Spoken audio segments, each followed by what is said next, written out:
un président de la République qui m'a confié une mission. Mais quelqu'un a dit une chose, et je termine sur ça.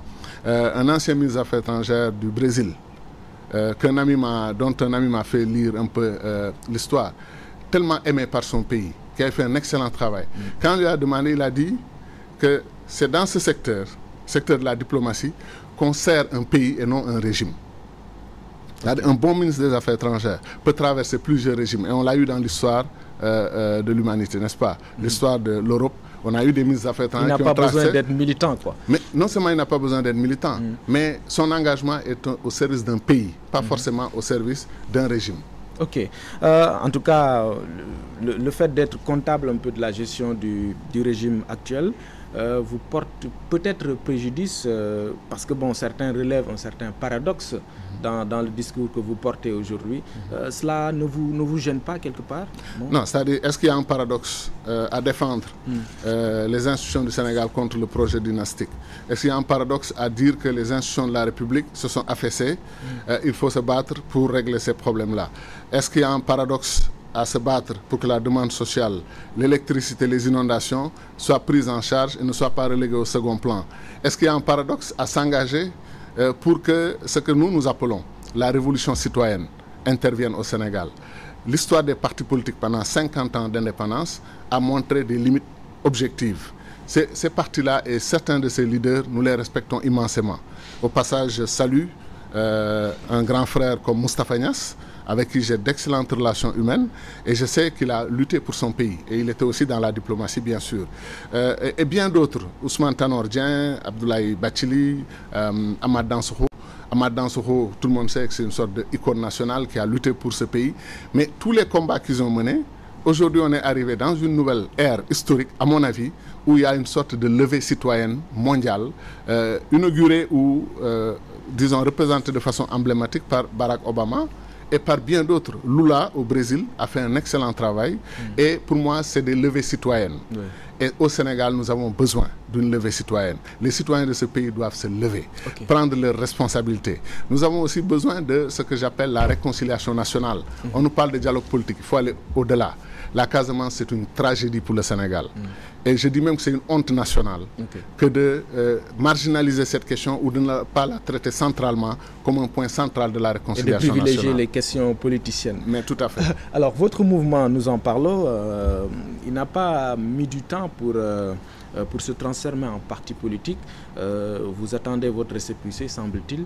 Vous avez des infos sur ça? Nous sommes très préoccupés parce que nous avons lancé un mouvement politique citoyen. Nous restons fondamentalement un mouvement politique citoyen par nos axes, par notre démarche, par nos convictions politiques, par notre programme. Et nous avons déposé une demande de récépissé au ministère de l'Intérieur. La loi au Sénégal, la loi sur les partis, ne demande pas ce qu'on appelle une autorisation préalable. Il faut simplement une déclaration préalable. Nous l'avons faite depuis le 4 juin. Le délai, c'est 90 jours. Nous sommes à plus de 120 jours. Mais comme nous sommes optimistes et nous avons un esprit positif et constructif, nous pensons que c'est simplement des questions de lenteur administrative, mais que le ministre de l'Intérieur, le ministre d'État, ministre de l'Intérieur, va très rapidement nous envoyer notre récépissé, parce que nous avons eu un échange de correspondance où le ministère de l'Intérieur nous a fait part de ces suggestions et nous avons satisfait à ces suggestions. Donc rien ne s'oppose à ce que nous recevions notre récépissé le plus rapidement possible. Et si maintenant il s'avère que c'est un blocage délibéré, qu'on ne veut pas nous donner notre récépissé, ben on nous entendra. Parce que vous le soupçonnez peut-être, non? Disons que je fais du 50-50. Je me dis que c'est anormal qu'on attende 120 jours ou plus pour avoir son récépissé. Mais en même temps, il ne faut pas être parano et penser que les gens vous en veulent ou qu'ils... Non, pas forcément. Peut-être que c'est simplement des lenteurs administratives. Naturellement, un parti politique, c'est pour la conquête du pouvoir. Donc, cette transformation veut dire que peut-être vous avez des ambitions présidentielles, naturellement. Est-ce que ce sera pour 2012 ? Quel est votre avis? Vous avez un avis sur la question, non? Non, je vous pose la question. Je vous réponds ça. Non, c'est vrai que nous avons formulé notre position plusieurs fois. Oui. Les mouvements politiques citoyens vont réfléchir par rapport aux échanges de 2012. Mais ce qui est plus important pour nous aujourd'hui, la défense de la Constitution, la défense du deuxième tour. Je pense que nous avons quand même réussi pratiquement ce combat-là. On ne parle plus de suppression du deuxième tour.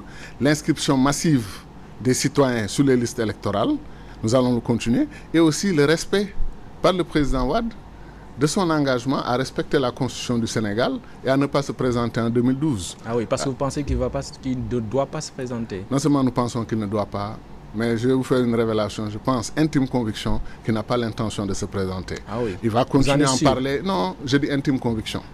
Intime conviction parce que je pense que tant qu'il n'a pas mis de l'ordre au sein de son parti et réglé un certain nombre de problèmes, il ne va pas annoncer la nouvelle. Mais je pense honnêtement que tout ce qui a été expliqué, et vous avez invité sur ce plateau mon ami et frère, le professeur El Hadj Mbodj, mais il a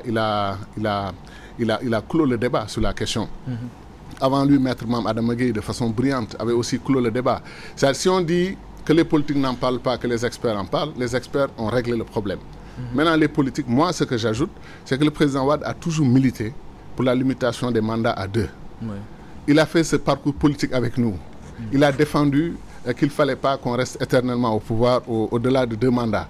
Il faut qu'il se l'applique à lui-même. Ça, c'est des questions politiques, des questions éthiques, en plus maintenant du fait que d'après l'avis de tous les experts, il ne peut pas se présenter pour un 3e mandat. Ce n'est pas prévu dans notre système ni constitutionnel ni politique. Oui, à propos de Wade et de l'élection présidentielle, il y a Idriss Seck qui propose de repousser l'échéance jusqu'en 2014 pour permettre d'avoir un scrutin sans Wade.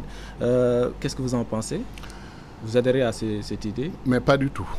Pas du tout. On était très surpris. On a entendu, on nous a dit que M. Seck a fait des clarifications par la suite. Mais nous, notre première réaction, c'est que la Constitution du Sénégal a été tellement bafouée, tellement menacée dans ses fondements, qu'il nous faut défendre ce qui reste de cette Constitution.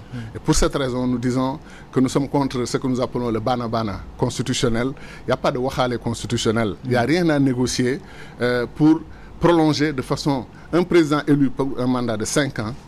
Il n'y a aucun tour de passe-passe qui permette de lui donner un mandat de 7 ans. Et moi, je trouve qu'on doit respecter l'intégrité, ce qui reste de notre Constitution, l'intégrité de ce qui reste de notre Constitution. Ça veut dire que le président va terminer non seulement son mandat en 2012, mais va terminer tous ses mandats en 2012. Ok. En parlant de Idrissa Seck, c'est une parenthèse. Hein. Est-ce que vous avez des relations particulières? Parce que le constat est que vous êtes dans peut-être une même situation. On cite souvent, je l'ai précisé plus haut, vos cas avec Macky Sall, bien sûr.